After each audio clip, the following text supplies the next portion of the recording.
So hello guys, good morning, good afternoon, good evening. तो आज हम लोग जो है एक्चुअल में क्या पढ़ने वाले हैं, एक्सटर्नल सेक्टर के बारे में। मतलब इंडिया का ट्रेड डेफिसिट न्यूज़ में क्या था, अकॉर्डिंग टू एक ऑफिशियल डाटा के अकॉर्डिंग जो union ministry of commerce and industries का था फाइनेंशियल जो सर्वे 2023-24 का है, India recorded a trade deficit with 9 out of the top 10 trading partners. मतलब समझो कि ट्रेडिंग पार्टनर्स क्या होता है, between one country and another country, okay. And trade deficit means कि we have imported more than we have exported to that country. For example, हम China से for example $100 billion का जो है इंपोर्ट कर रहे हैं, और बदले में हम लोग सिर्फ 70 बिलियन डॉलर का जो है एक्सपोर्ट कर रहे हैं स्पेसिफिक उसी कंट्री को।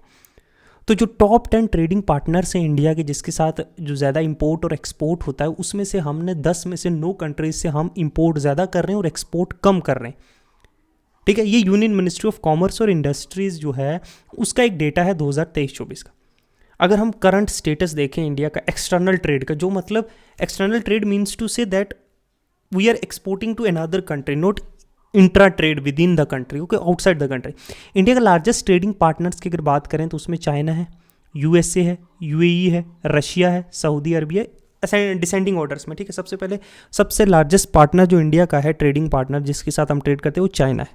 उसके बाद यूएसए आता है, उसके बाद यूएई, फिर रशिया और फिर सऊदी अरब। ठीक है, these are some of the top जो है ट्रेडिंग पार्टनर्स ऑफ इंडिया। याद रखना, ये क्रोनोलॉजी याद रखना, China, US, UAE, Russia, Saudi Arabia in descending orders. अब इंडिया का जो ट्रेड डेफिशिएट है वो रोज विद किसके साथ ट्रेड डेफिशिएट बढ़ा है। डेफिशिएट मैंने बताया ना, where we are importing more and exporting less. China के साथ बढ़ा है 2023-24 के, अगर फाइनेंशियल जो ईयर 2023-24 है उसके डेटा देख रहे हैं। रशिया के साथ भी हमारा ट्रेड डेफिशिएट है, साउथ कोरिया के साथ ट्रेड डेफिशिएट है, वहाँ से इंपोर्ट ज़्यादा करते हैं, एक्सपोर्ट कम। बट हांगकांग के साथ जो है नैरो है विद यूएई, और जिनके साथ ट्रेड डेफिशिएट है लेकिन कम है, वो जो हुआ है पहले नहीं था, जो सऊदी अरबिया है, इंडोनेशिया है, इराक है फाइनेंशियल ईयर 2023। अब इन मिडल ईस्ट कंट्रीज़ के साथ तो बिकॉज ऑफ कि हम लोग जो पेट्रोलियम और ये जो इंपोर्ट करते हैं, इंडोनेशिया के साथ हम लोग जो है जो ईडेबल ऑयल है वो इंपोर्ट करते हैं लार्ज क्वांटिटी में, यूएई के साथ भी है यही सिमिलर चीज़। और इंडिया का जो ट्रेड सरप्लस विद, मतलब जहाँ हम लोग ऐसी कंट्री जहाँ पे हम एक्सपोर्ट ज़्यादा करते हैं और इंपोर्ट वहाँ से कम करते हैं, मतलब हमारा जो एक्सपोर्ट है वो बीट करता है इंपोर्ट को। यूएस है जो है ट्रेड डेफिशिएट नहीं है यूएस के साथ, याद रखना हम लोग। ठीक है, नेदरलैंड है, यूके है, बेल्जियम है, इटली है, इन कंट्रीज़ में हम लोग एक्सपोर्ट ज़्यादा करते हैं और इंपोर्ट कम करते हैं। जो WTO है, वर्ल्ड ट्रेड ऑर्गेनाइजेशन है, वर्ल्ड ट्रेड की जो स्टेटिस्टिकल जो है 2023 का रिव्यू करता है, इंडिया जो रैंक करता है 8th नंबर पे ग्लोबल जो है एग्रीकल्चर एक्सपोर्ट में। मतलब एग्रीकल्चर या उनके रिलेटेड जो हम लोग प्रोडक्ट्स हैं उनमें जो है हम लोग 8वें नंबर पे आते हैं। ठीक है, एग्रीकल्चर एक्सपोर्ट के मामले में 18 पे आते हैं मर्चेंडाइज एक्सपोर्ट्स। मर्चेंडाइज समझते हो ना, क्लोथ्स, शूज़, इन टाइप के। और 7वें नंबर पे आते हैं सर्विसेज एक्सपोर्ट। सर्विसेज देखते हैं, एक डॉक्टर इज़ अ सर्विस, एक lawyer is a services, okay, this kind. तो 8th पे एग्रीकल्चर में, 18th पे जो है मर्चेंडाइज में फिनिश्ड गुड्स, 7th जो है नंबर पे आते हैं सर्विसेज में।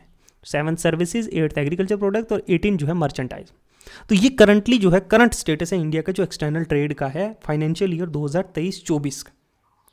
अब ट्रेड डेफिसिट क्या होता है, मैंने आपको समझा दिया है। ट्रेड डेफिसिट होता है negative trade balance occur when a country की जो वैल्यू ऑफ एक्सपोर्ट है वो एक्सीड कर देती है value of exceeds exports. Import जो है हम ज़्यादा कर रहे हैं वैल्यू में, मतलब समझो वैल्यू मीन्स फार, वही मैंने बिलियन डॉलर्स का बताया ना, चाहे आप क्वांटिटी ज़्यादा एक्सपोर्ट कर रहे हो लेकिन उसकी वैल्यू इतनी नहीं है।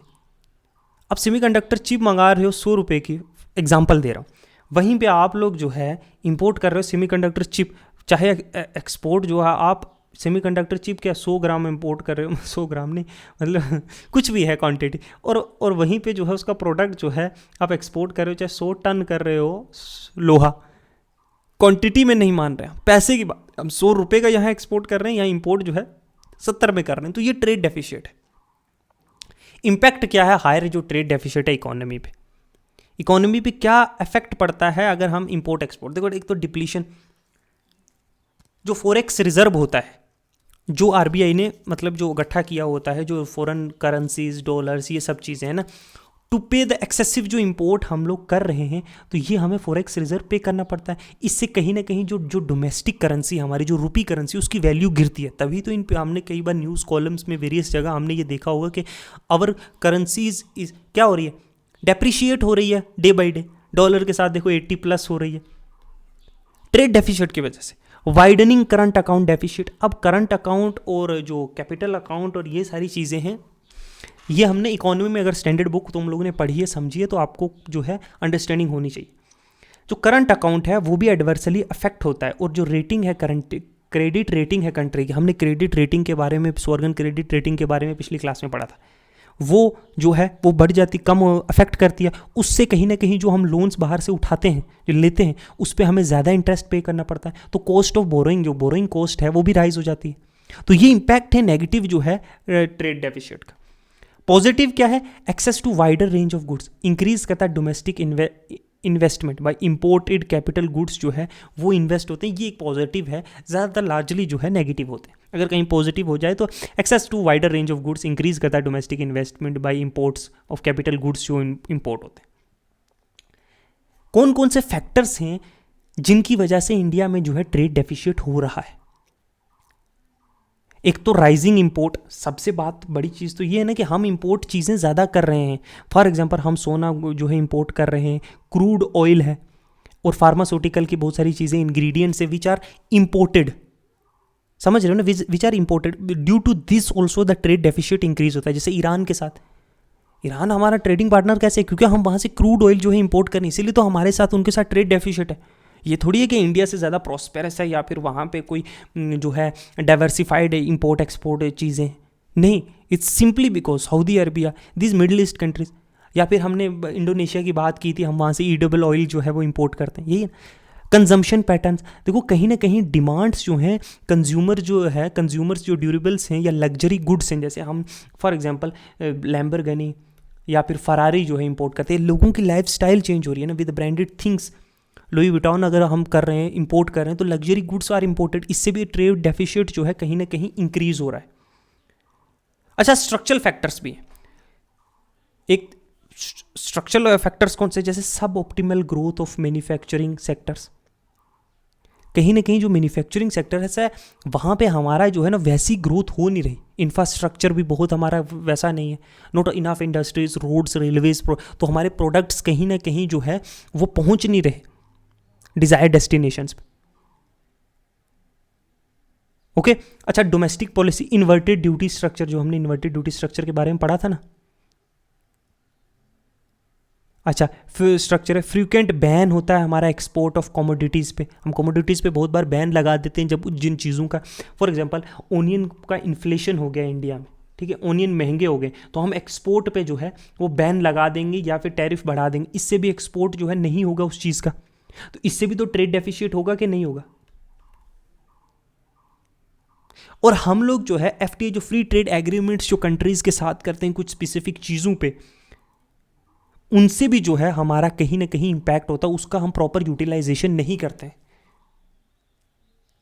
फिर नॉन टैरिफ्स बैरियर्स भी हैं बहुत सारे, जो फेवर्स दिए जाते हैं ट्रेड में डेवलप्ड कंट्रीज के द्वारा, बहुत सारे जैसे ट्रेड बैरियर्स लगा दिए जाते हैं, है ना, कि मतलब अगर नॉन टैरिफ ट्रेड बैरियर्स, ये नहीं कि डायरेक्टली कि इन चीज़ों पे टैक्स जो है इंक्रीज़ कर दिया जाएगा या custom duties, but various policies के ये स्टैंडर्ड्स मैच करने चाहिए, इतना हाइजीन होना चाहिए, पैकिंग में ये होना चाहिए, प्लास्टिक का यूज़ नहीं होना चाहिए। दीज काइंड्स ऑफ बैरियर्स जो डेवलप कंट्रीज़ के द्वारा इम्पोज किए जाते हैं, हमारे प्रोडक्ट्स जो हैं उनकी मार्केट में जो है वो पेनिट्रेट नहीं कर पाते, and this is one of the reason.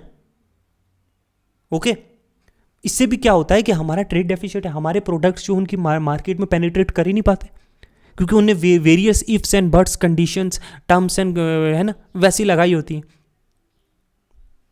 अच्छा, कौन कौन से इनिशिएटिव लिए गए हैं? इनिशिएटिव लिए गए हैं प्रमोट करने के लिए export, remission of duties and taxation on exported product, road tap scheme launch की गई थी मिनिस्ट्री ऑफ कॉमर्स और इंडस्ट्री ने। इसमें रिफंडिंग होती है टैक्सेस, ड्यूटीज़ और लेवीज सेंट्रल, स्टेट और लोकल लेवल पे ऑन एक्सपोर्टेड, जो एक्सपोर्ट किए जाते हैं प्रोडक्ट्स, उन पे बहुत सारी रिमिशंस लगाई जाती हैं, ताकि लोगों को क्या है, टू प्रमोट के और ज़्यादा एक्सपोर्ट चीज़ें हों। अच्छा, ये रिप्लेस कर दिया, इट रिप्लेस जो मर्चेंट एक्सपोर्ट था फ्रॉम इंडियन स्कीम्स। अच्छा, फिर दूसरी एक है ट्रेड कनेक्ट ई प्लेटफॉर्म, जो भी मिनिस्ट्री ऑफ जो है कॉमर्स और इंडस्ट्रीज़ के द्वारा लॉन्च किया एक सिंगल विंडो इनिशिएटिव है, जो एम करता है कि इंटरनेशनल ट्रेड जो इंडियन एक्सपोर्टर्स के द्वारा किया जाए, स्पेशली जो मीडियम स्मॉल जो है मीडियम स्मॉल जो स्मॉल एंटरप्राइजेज हैं, जो एमएसएमईज हैं, उनको रियल टाइम एक्सेस दिया गया है ट्रेड रिलेटेड इन्फॉर्मेशन का। वो कौन सी चीज़ ट्रेंडिंग है, कौन सी चीज़ों का डिमांड्स है, इस तरह की चीज़ों का क्या वैल्यू है, मिल सकती है, क्या प्राइजेज हैं।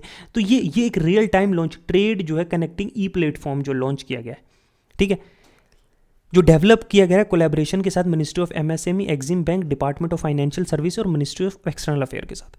फिर एक और स्कीम है Indian institute of foreign trade, जो IIFT है, Indian institute of foreign trade है, एक इंडिया की प्रीमियर में जो बिजनेस इंस्टीट्यूशन है, जिसका फोकस है किस तरह से foreign trade and regarded as एक एकेडमिक सेंटर ऑफ एक्सीलेंस है in international business research, training के लिए, एजुकेशन के लिए। एस्टैब्लिश किया 1963 में एक autonomous body under ministry of commerce और ग्रांट किया गया deem to be university status 2002 में। तो ये वेरियस चीज़ें हैं ट्रेड डेफिसिट्स के रिलेटेड जो हम चीज़ें पढ़ रहे थे। अच्छा, नेक्स्ट चलते हैं फॉरेन डायरेक्ट इन्वेस्टमेंट, FDI क्या होता है। न्यूज़ में कहता है एज पर द डाटा जो department for promotion of industry and internal trade है, DPIIT, FDI जो इन्फ्लो है 2023-24 का कितना आया है, contracted by 3.49% to 44.242 billion as compared to जो है जो कॉन्ट्रैक्टेड हुआ है। मतलब समझना, देखो FDI ट्रेंड्स ये सारे दिए हुए हैं, जो है टॉप जो स्टेट जहाँ पे FDI रिसीव करती है, वो हम FDI के बारे में समझेंगे क्या है। महाराष्ट्र, गुजरात, कर्नाटका, तो टॉप 3 कंट्रीज जहाँ पे FDI इन इक्विटी फ्लो होता है इनटू इंडिया में आता है सबसे ज़्यादा। पहले मॉरिशस है, फिर सिंगापुर है, फिर US, इन कंट्रीज से जो बहुत सारे इन्वेस्टर्स इंडिया में आते हैं। टॉप सोर्स जो है ऑफ FDI जो है सिंगापुर, मॉरिशस और US है।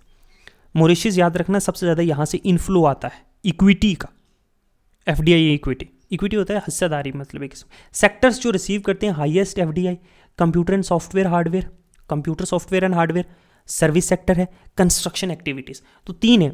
अगर देखो इस तरह का MCQ जो है बन सकता है, क्वेश्चन ये भी आ सकता है कि सबसे ज़्यादा टॉप जो है स्टेट जो है वो जो रिसीव करती हैं FDI वो कौन कौन सी है।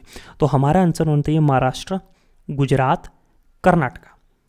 अगर सेक्टर्स जो हाईएस्ट FDI रिसीव करते हैं उसमें सबसे पहला होना चाहिए कंप्यूटर सॉफ्टवेयर एंड हार्डवेयर, पहला। दूसरा क्या है, दूसरा है सर्विस सेक्टर। तीसरा क्या है, कंस्ट्रक्शन एक्टिविटीज़। सबसे ज़्यादा FDI इक्विटी इनफ्लो कहाँ था, मॉरिशस, सिंगापुर, US। अच्छा, सेक्टर वाइज अगर देखा जाए FDI का, तो सर्विस सेक्टर्स में, फिर कंप्यूटर एंड सॉफ्टवेयर हार्डवेयर, फिर ट्रेनिंग में। ओके, ये 2023-24 की है, डिक्रीजिंग ऑर्डर में सबसे ज़्यादा कम। अच्छा, अबाउट FDI क्या है, जो department of internal trade, industries and internal trade है, एक नोडल है department for formulation of FDI policy in India. FDI जो है, देखो एक होता है FDI, एक होता है FPI।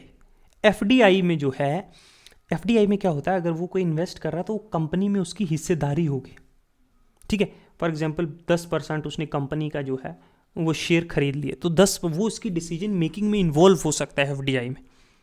अगर जब कंपनी अगर बैंकरप्ट होगी, अगर कंपनी नीलाम हो रही है, तो उसको सबसे लास्ट में जो है वो पैसा मिलेगा, क्योंकि वो कंपनी का पार्टनर है। FPI जो है वो शॉर्ट टर्म है, ये लॉन्ग टर्म होती है, इसमें कंपनी में हिस्सेदारी होती है। FPI में क्या होता है, जो फॉरेन पोर्टफोलियो इन्वेस्टमेंट है, इसमें जो है, इसमें आप जो है इन्वेस्ट कर रहे हो कंपनी में, आपको कोई हिस्सेदारी नहीं मिल रही है। कुछ पैसा शॉर्ट टर्म के लिए इन्वेस्ट किया, जैसे ही प्रॉफिट हुआ पैसा निकाल के चले गए। इसमें नॉर्म्स जो है थोड़े लेस स्ट्रिंजेंट होते हैं, इसमें नॉर्म्स ज़्यादा स्ट्रिंजेंट होते हैं थोड़े। FDI ये परमिटेड है थ्रू ऑटोमेटिक रूट्स, जहाँ गवर्नमेंट एम्प्लॉय, देखो FDI जो है ना 2 तरीके से है। एक तो ऑटोमेटिक रूट उन सेक्टर्स में जहाँ पे गवर्नमेंट का अप्रूवल नहीं चाहिए, ठीक है, और एक गवर्नमेंट रूट होता है रिक्वायर्ड, जैसे कुछ बैंक्स में, सर्टन बैंक्स में, या फिर इंश्योरेंस सेक्टर्स में, या फिर न्यूज़ में, ठीक है। सर्टन अमाउंट जो है, सर्टन परसेंटेज जो है आप इन्वेस्ट कर सकते हो थ्रू FDI, और बाकी जो गवर्नमेंट के अप्रूवल के थ्रू कर सकते हो, ठीक है।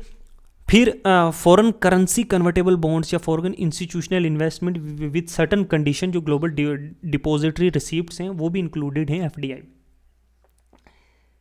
FDI जो है वो लार्जली नॉन डेप्ट क्रिएटिंग जो है कैपिटल फ्लो है, ये नहीं कि अगर कोई कंट्री से आकर एफडीआई यहाँ इंडिया में लगाया तो ये नहीं है कि हम उसके कर्जदार हो गए। इज ए नॉन डेप्ट क्रिएटिंग कैपिटल इनफ्लो है, वो पैसा जो इंडिया में आया है लेकिन हमने लोन लेके इंडिया में नहीं लाया। एफडीआई जो है कहाँ कहाँ प्रोहिबिटेड है, जहाँ मना है कि नहीं एफडीआई हो सकती, मतलब आप जो है बिजनेस पार्टनर नहीं बचे। लॉटरी और लॉटरी बिजनेस में, gambling, betting, chit fund, Nidhi company, trading in transferable development rights, इन चीज़ों में जो है वो प्रोहिबिटेड है। कंपैरिजन देखें बिटवीन एफडीआई और एफपीआई। देखो डेफिनेशन सबसे पहले याद रख लो, फॉरेन डायरेक्ट इन्वेस्टमेंट जो है ये एक इन्वेस्टमेंट जो मेड बाय ए कंपनी या किसी इंडिविजुअल के द्वारा in one country into business interest located, किसी दूसरी कंट्री की कंपनी में इन्वेस्ट किया है पैसा। ये रेफर करता है investment in financial asset of foreign country such as stocks में, बॉन्ड्स में अवेलेबल हैं जो एक्सचेंज के लिए, ठीक है। ये है, ये बॉन्ड्स और स्टोर में, but in A company in A business interest, okay. Investment form जो है, इन्वेस्ट ये फिजिकल एसेट्स में इन्वेस्ट करते हैं, जैसे फैक्ट्री में, ऑफिसेज में, इंफ्रास्ट्रक्चर में। ये फाइनेंशियल एसेट है, स्टॉक में इन्वेस्ट कर दो, बॉन्ड में, म्यूचुअल फंड्स में, they are not physical. Control अगर देखें, ये प्रोवाइड करता है इन्वेस्टर्स को सिग्निफिकेंट कंट्रोल या इन्फ्लुएंस उसकी मैनेजमेंट के लिए, ऑपरेशन के ऊपर जो है कंट्रोल, डिसीजन मेकिंग में इन्वॉल्व करता है। यहाँ कुछ नहीं मिलता इन्वेस्टर्स को, एक पैसिव शेयर होल्डर की तरह काम करता है, यहाँ एक्टिव शेयर होल्डर का काम है। रिस्क जो है हाई रिस्क है क्योंकि लॉन्ग टर्म कमिटमेंट करना पड़ता है, एक्सपोजर है पॉलिटिकल और इकोनॉमिक फैक्टर्स से, ठीक है, उसको सब कुछ देखना पड़ता है। लो रिस्क है, जब उसे लगेगा इजी लिक्विडिटी है, कभी भी जो है वो शेयर अपने बॉन्ड्स बेच के जो है निकल सकता है। ये ज़्यादा स्टेबल है और ये हाईली वोलेटाइल है, कभी भी एग्जिट कर सकता है क्विकली जैसे मार्केट चेंज होगी। आरबीआई ने क्लासीफाई किया हुआ है जो foreign portfolio investment into FDI, ये अगर कोई इन्वेस्टमेंट ब्रीच करती है 10% का stake threshold of Indian company, मतलब 10% से ज़्यादा अगर कोई इन्वेस्ट करता है तो वो एफडीआई में आ जाता है ज़्यादातर, ठीक है, और 10% से कम जो है एफपीआई। ओके, तो ये सारी चीज़ थी एफडीआई एफपीआई से रिलेटेड। नेक्स्ट चलते हैं। नेक्स्ट है internationalisation of Indian rupees. News में क्या था, आरबीआई ने हाईलाइट किया है, highlighted enabling foreign investment through special non residence rupee SNRR and special रुपये वेस्ट्रो अकाउंट। वोस्ट्रो और नोस्ट्रो अकाउंट के बारे में हम जानेंगे। फॉर प्रमोटिंग, कहीं ना कहीं प्रमोट करनी है internationalisation of rupees. Internationalisation of rupees मतलब rupees are used in the transaction all over the world, ठीक है। इसको ऐसे जैसे डॉलर का यूज़ किया जाता है लार्जली। तो क्या है ये SNRR, special non residence rupee, और स्पेशल जो है rupee vostro account. Special non residence rupee account जो है एनी पर्सन जो इंडिया से बाहर रहता है, रेजिडेंट जो है any person resident outside India, उसका कोई बिजनेस इंटरेस्ट इंडिया में है, कोई इंटरेस्ट है इंडिया में, वो ओपन कर सकता है एक SNRR account for purpose of putting through bona fide transaction in rupees, के रुपीज़ में वो ट्रांजेक्शन इंडिया में कर सकता है, एक अकाउंट खोल के SNRR, स्पेशल नॉन रेजिडेंट रुपी अकाउंट। SNRR अकाउंट जो है वो यूजुअली अलो किए जाते हैं स्पेसिफिक ट्रांजेक्शन्स के लिए, कुछ ट्रेड में, कुछ फॉरेन इन्वेस्टमेंट में, एक्सटर्नल कमर्शियल बोरोइंग में, किसी तरीके से। वहीं जो स्पेशल रुपी वोस्ट्रो अकाउंट है, ये एक अकाउंट है जो डोमेस्टिक बैंक होल्ड करती है for foreign banks in former domestic currency in this case rupee. मतलब वोस्ट्रो अकाउंट एक ऐसा अकाउंट है, एक डोमेस्टिक बैंक जैसे SBI समझ लो, होल्ड करे foreign bank for foreign banks in formers domestic currency. मतलब SBI समझ लो रसिया का पैसा जो है वो इंडिया में जो है इंडियन रुपीज़ में होल्ड करेगी। SRVA जो है एक एडिशनल अरेंजमेंट है to existing system, but use करता है फ्रीली जो है कन्वर्टेबल करेंसी और वर्क करता है as a complementary system. For opening SRVA prior approval जो RBI की वो रिक्वायर्ड होती है। तो हमने देखा वो। अब देखते हैं इंटरनेशनलाइजेशन जो है, about internationalisation of currency. Definition देखते हैं। इंटरनेशनल करेंसी जो है वो रेफर की जाती है to a currency that is used या held beyond the border for issuing country not just by countries resident but also non resident, example US dollar, Euros हैं। ये जो है किसी भी पर्सन के पास, नॉट पर्टिकुलरली वो उस कंट्री का रेजिडेंस हो, बट किसी बाहर की कंट्री में भी रहता हो, जैसे US डॉलर्स हम अगर यहाँ पे हैं, हम लोग हमारे पास है, वो इंटरनेशनलाइजेशन है, we can use that. Criteria है एक्सेप्ट किया जाना चाहिए as a international currency. INR जो है, इंडियन जो है रुपीज़ है, should be widely used international transaction में ईजिली कन्वर्टेबल होना चाहिए कि हम किसी भी राशि में कन्वर्ट कर सकते हैं उसको, और कंट्री शुड हैव एक स्टेबल फाइनेंशियल मार्केट होनी चाहिए, तभी ये होगा। जैसे डॉलर्स को हम जो है ईजिली जो है वो कन्वर्ट कर सकते हैं किसी भी करेंसी में ऑल ओवर द वर्ल्ड, तो ईजी कन्वर्टेबिलिटी होनी चाहिए। इंटरनेशनली ट्रांजैक्शन में यूज होना चाहिए, जैसे डॉलर्स का यूज होता है internationally for the purpose of trade.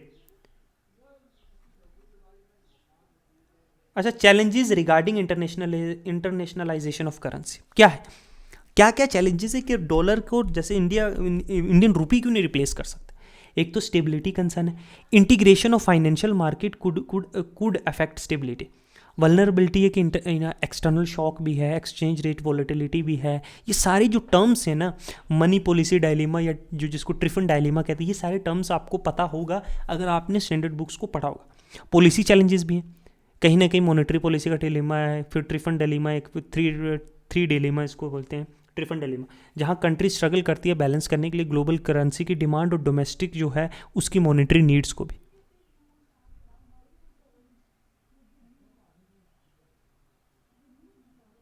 ठीक है, मतलब ट्रिफन डिलेमा में क्या है कि अगर अब देखो राइज ऑफ जो है जैसे डॉलर्स की डिमांड है या इंडियन रुपीज़ की डिमांड होगी, वो भी उसको कवर करना है, फिर इंडिया में भी इतनी ज़्यादा करेंसी ना हो जाए कि उसको जो है अपनी इन्फ्लेशन को मेंटेन करने के लिए दो डोमेस्टिक मॉनेटरी पॉलिसीज़ को भी देखना पड़ता है।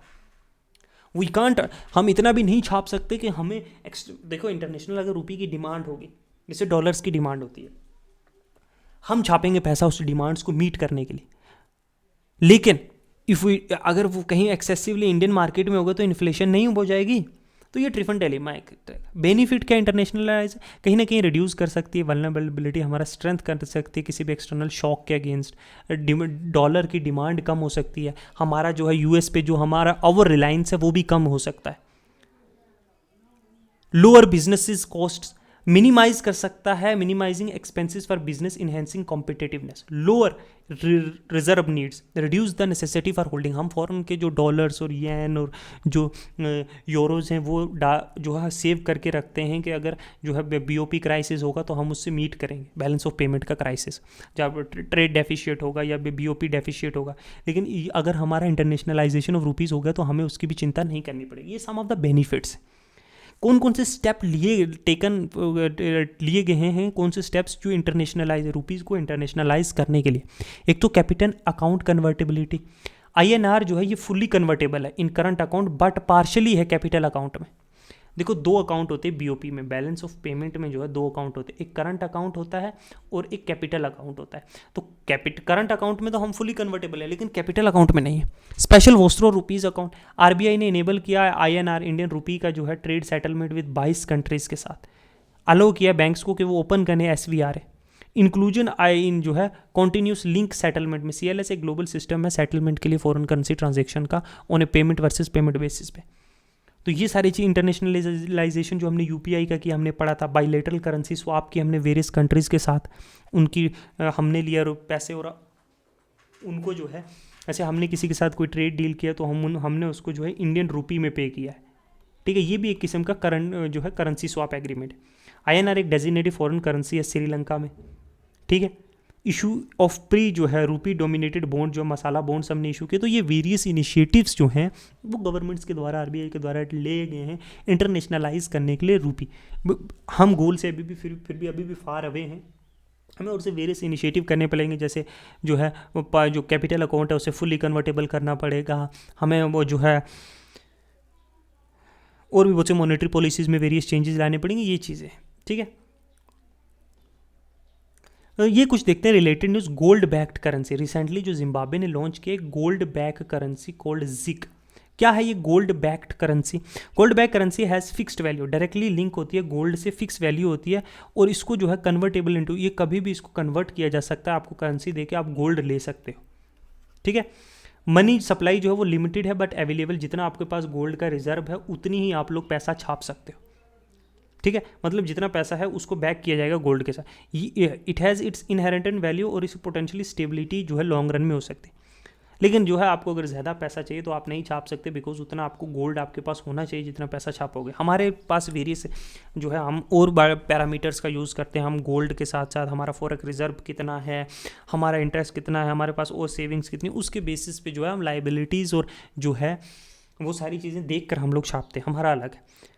About fiat currency lacks intrinsic value and it is establish as legal tender by government.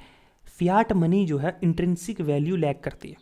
इस वैल्यू को डिटरमाइन की जाती है सप्लाई और डिमांड और नॉट सपोर्टेड बाई कोई फिजिकल कमोडिटी। मतलब कि ये नहीं कि इतना गोल्ड हमारे पास है तभी हमने इतना फियाट इतना पैसा छापा, ऐसा नहीं है, ये लैक करती है इंट्रिंसिक वैल्यू। एक पेपर के कागज़ से समझ लो 1,000 का नोट है, 1,000 का नोट है फॉर एग्जांपल, वो हमने 25 ग्राम, अगर हम समझ लो जैसे ये गोल्ड बैक्ड है, तो इसका ये मतलब नहीं कि इसकी वैल्यू जो है वो 25 ग्राम गोल्ड के बराबर है। नहीं, एक पेपर की क्या वैल्यू है? इंट्रिंसिक वैल्यू नहीं है, एक गोल्ड कॉइन की इंट्रिंसिक वैल्यू है। It give central bank more controls to print required money. तो कहीं ना कहीं if the coin doesn't have an intrinsic value तो फ्रीडम देता है ना। एक पेपर की इंट्रिंसिक उसकी एक्चुअल वैल्यू नहीं है ना, इट्स जस्ट अ पेपर।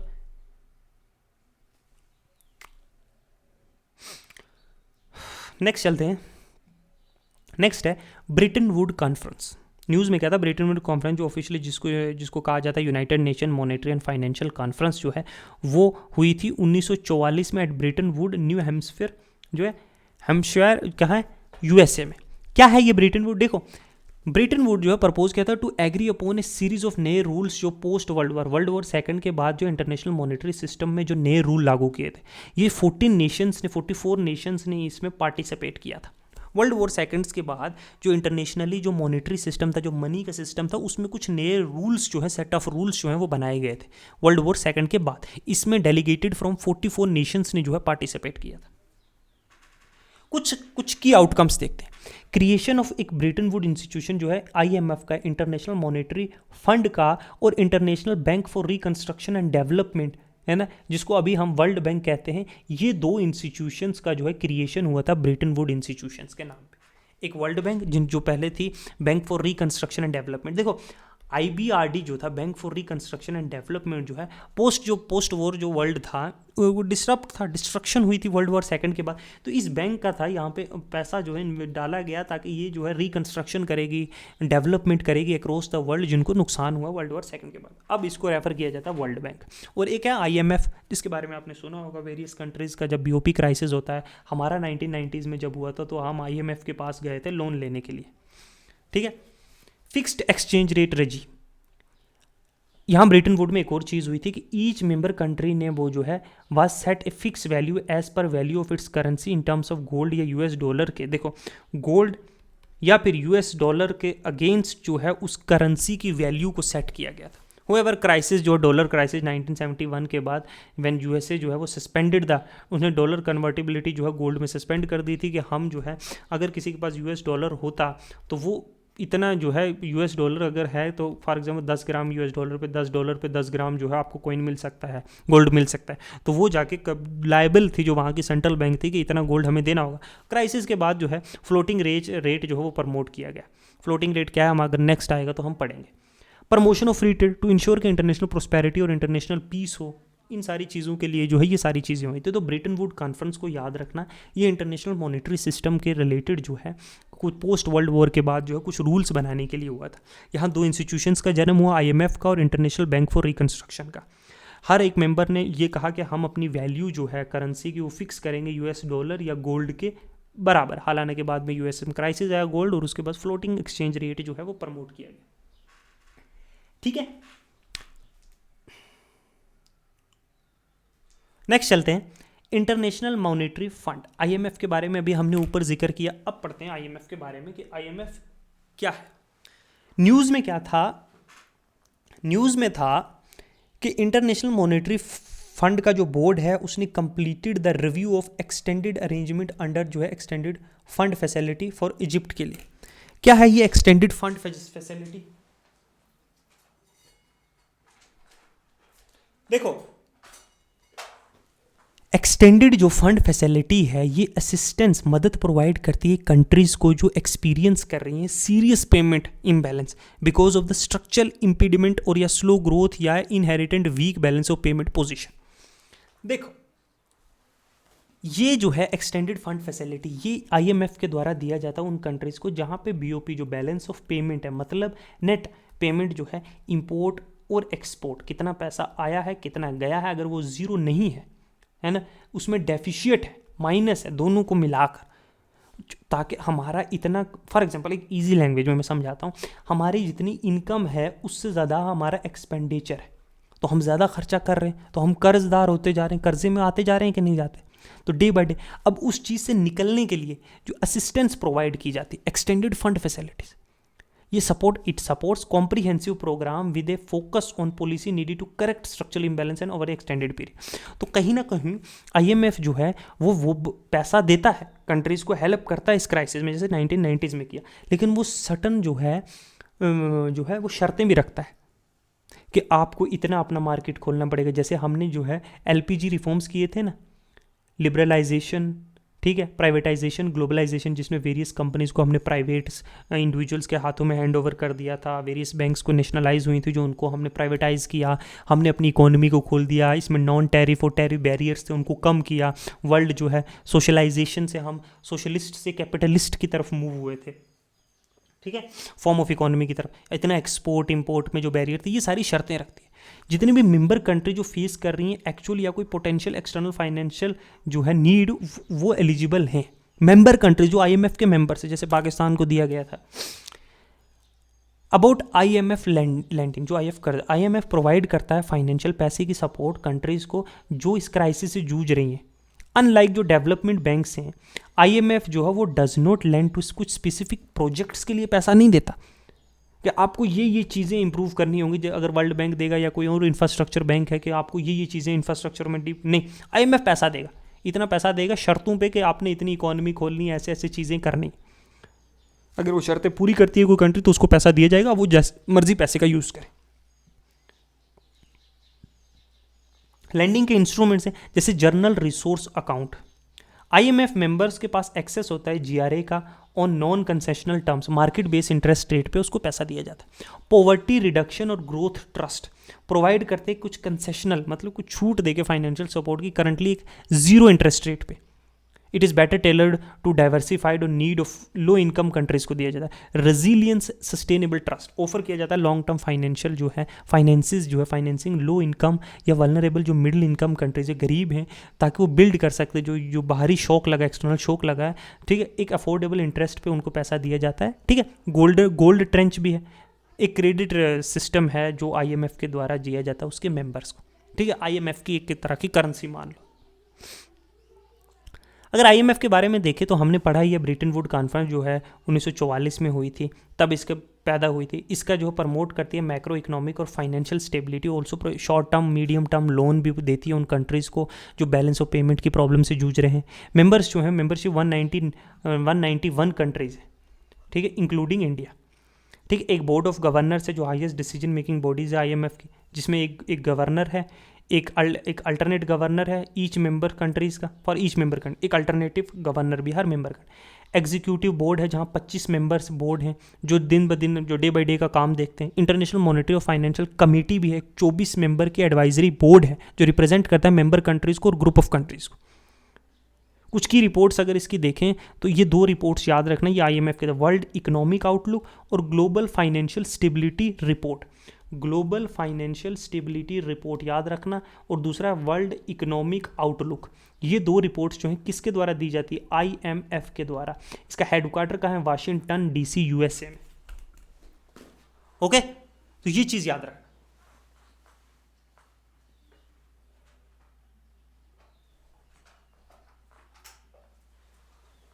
तो हमने सबसे पहले देखा ब्रेटन वुड जो है कॉन्फ्रेंस 1944 की। ब्रेटन वुड कॉन्फ्रेंस के बाद जो है हमने उसमें देखा कि वहाँ दो इंस्टीट्यूशंस पैदा होते हैं, ठीक है। एक तो आईएमएफ जिसके बारे में हमने डिस्कस किया, दूसरा जो पैदा होता है वो है वर्ल्ड बैंक। अब वर्ल्ड बैंक न्यूज़ में क्यों था? देखो, वर्ल्ड बैंक न्यूज़ में था रिसेंटली, जो वर्ल्ड बैंक ग्रुप है guaranteed platform WBGGP went live for business. What is world bank group guaranteed platform? Initiate किया गया था 2024 में। WGB जो है वो गारंटीड कंसोलिडेटेड और guarantee product export and products and experts across जो है एक मल्टीलेटरल इन्वेस्टमेंट गारंटी एजेंसी मीगा में बूस्ट करने के लिए जो है जो वर्ल्ड बैंक जो गारंटीड प्लेटफॉर्म्स, वर्ल्ड बैंक के जो ग्रुप है गारंटी प्लेटफॉर्म, उसको बूस्ट करने को और एनुअली जो है एश्योरेंस देने के लिए 20 बिलियन की बाई 2023। अब आपको ये चीज़ें याद रखने की ज़रूरत नहीं है, क्या कवरेज है, क्रेडिट क्या है, ट्रेड फाइनेंशियल गारंटीज़ क्या, आपने याद रखना वर्ल्ड बैंक कब जेनेसिस हुआ, 1944 में। ऑब्जेक्टिव था गरीबी को कम करने के लिए, डेवलपमेंट को सपोर्ट करने के लिए, किस तरीके से, फाइनेंशियली भी और टेक्निकल असिस्टेंस भी प्रोवाइड करके डेवलपिंग कंट्रीज़ को जो है पैसा भी देना है और भी टेक्निकल सपोर्ट देनी है जो उनको ज़रूरत है। 189 कंट्रीज़ हैं, इंडिया भी मेंबर है। कंट्रीज़ को पहले जो है IMF ज्वाइन करना पड़ेगा, तभी वो एलिजिबल होंगी ज्वाइन करने के लिए वर्ल्ड बैंक ग्रुप। अब वर्ल्ड बैंक ग्रुप के इसका भी US DC जो है वाशिंगटन DC US में इसका हेडक्वार्टर है। वर्ल्ड बैंक ग्रुप मतलब वर्ल्ड बैंक कोई एक नहीं है बल्कि 5 कंपनीज है। एक तो IBRD है, IFC, IDA, मीगा और ICSID। ये जो है ये मिलकर जो है 5 बैंक्स जो है बनाती हैं वर्ल्ड बैंक ग्रुप। ठीक है, कुछ की अगर रिपोर्ट देखें तो global economic prospect, recipe for liveable planet, achieving net zero emission in agri food system report, poverty and shared prosperity index. Prosperity से याद रखना 2 रिपोर्ट, तो प्रोस्पेक्ट और प्रोस्पेरिटी से आएगी, नेट जीरो याद रखना और रेसिपी फॉर लिवेबल प्लानेट। ये कुछ मेजर रिपोर्ट्स हैं जो वर्ल्ड बैंक ग्रुप के द्वारा रिलीज की जाती है।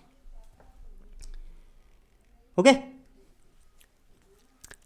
नेक्स्ट चलते हैं। वर्ल्ड बैंक ग्रुप के बारे में देखो तो ये है एक international bank for reconstruction and development है, जो सबसे पहले जो लोन्स और फाइनेंशियल सर्विसेज जो है जो मिडिल इनकम है, जो इनकम या क्रेडिट वर्दी जो है लो इनकम कंट्रीज़ हैं जो उनको प्रोवाइड करती है। एक इंटरनेशनल डेवलपमेंट एसोसिएशन है जो मतलब कंसेशनल लोन्स एंड ग्रांट्स जो है दुनिया की जो सबसे गरीब मुल्क हैं उनको, जो कंट्रीज़ हैं, जो देश हैं, उनको पैसा देती है, मतलब कम इंटरेस्ट रेट पे। फिर तीसरी है इंटरनेशनल फाइनेंस कॉरपोरेशन IFC, जो सपोर्ट करती है प्राइवेट सेक्टर के डेवलपमेंट को डेवलपिंग कंट्रीज। प्राइवेट सेक्टर पड़ता है ना अपार्ट फ्रॉम गवर्नमेंट, जिनको पब्लिक सेक्टर कहते हैं। ठीक है, मल्टी इन्वेस्टमेंट गारंटी एजेंसी मीगा, अगर ये पूछा जाए ये भी एक वर्ल्ड बैंक ग्रुप का पार्ट है। ऑफर करती है पॉलिटिकल जो है रिस्क इंश्योरेंस और क्रेडिट, इन्हेंस करती है, प्रमोट करती है, कहीं ना कहीं प्रमोट करती है फॉरेन इन्वेस्टमेंट को डेवलपिंग कंट्रीज़ में। International centre for settlement and dispute, जो इन्वेस्टमेंट डिस्प्यूट, ICSID जो आर्बिट्रेशन और कंसिलिएशन सर्विस फॉर इन्वेस्ट, किसी की तरह का कोई इन्वेस्टमेंट रिलेटेड डिस्प्यूट है मुल्कों के बीच में, बिटवीन गवर्नमेंट्स या किसी फॉरेन इन्वेस्टर्स के बीच में, तो उसको जो है हल करने के लिए जो है international centre for settlement of investment dispute ICSID ये हल करता है। अगर पूछा जाए कि फाइनेंशियल कोई डिस्प्यूट है, कोई इन्वेस्टमेंट डिस्प्यूट है, उसको कौन सॉल्व करेगा, अगर वहाँ वर्ल्ड बैंक ऑप्शन दिया हो तो टिक कर देना, अगर ICSID है तो इसको टिक करना। World bank refer only to, देखो वर्ल्ड बैंक जो है वो रेफर करता है only to IBRD and IDA, whereas जो वर्ल्ड बैंक ग्रुप है ये वर्ल्ड बैंक को सिर्फ ये 2 हैं। ठीक है, तो वर्ल्ड बैंक ग्रुप अगर आए तो टिक कर देना।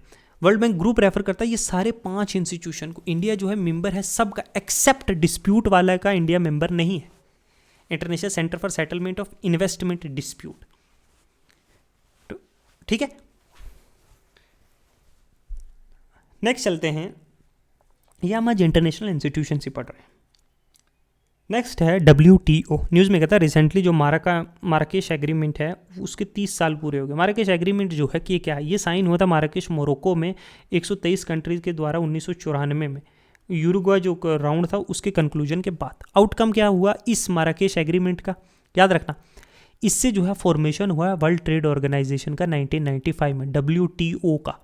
इसने रिप्लेस किया journal agreement on tariff and trade, जो GATT था उसको रिप्लेस करके क्या बना WTO एज दी जो है ग्लोबल ट्रेड बॉडी। ये एक फाउंडेशनल फ्रेमवर्क है फॉर ट्रेड रिलेशन, कैसे जो है अमॉन्ग WTO के जो मेंबर हैं उनके बीच में कैसे ट्रेड रिलेशंस होंगे, कैसे टैरिफ बैरियर्स होंगे। इसमें ट्रेड इन सर्विसेज एक्सपेंड किया, सर्विसेज को भी इंक्लूड किया, इंटेलेक्चुअल प्रॉपर्टी राइट को और बहुत सारी चीज़ों को एस्टैब्लिश किया। एक modern multilateral trading system, negotiation, dispute, economic cooperation, ये सारी चीज़ें जो है WTO को देखता है। ठीक है, कुछ की डेवलपमेंट्स अगर देखें जो WTO से रिलेटेड हैं, तो वर्ल्ड ट्रेड स्टैटिस्टिक है 2023 का एग्रीकल्चर एक्सपोर्ट। तो WTO ने रिलीज़ किया world trade statistic 2023 on agriculture export. की फाइंडिंग क्या है, 5 जो टॉप 5 एक्सपोर्टर्स हैं एग्रीकल्चर में, वो इसमें EU आता है सबसे ऊपर, फिर US, ब्राज़ील, चाइना और कनाडा। इंडिया नहीं है, इंडिया 8th नंबर पे है। ठीक है, कलेक्टिवली जो टॉप 10 एक्सपोर्टर्स हैं वो 71.9% अप्रॉक्सीमेटली 72% शेयर जो है वो एग्रीकल्चर एक्सपोर्ट जो है करते हैं पूरी दुनिया में। 10 इंडिया एक्सपोर्ट जो है 51 बिलियन US डॉलर्स का जो है एक्सपोर्ट करता है, जो कॉन्स्टिट्यूट करता है 2.2% जो है एग्रीकल्चर एक्सपोर्ट इन 2023।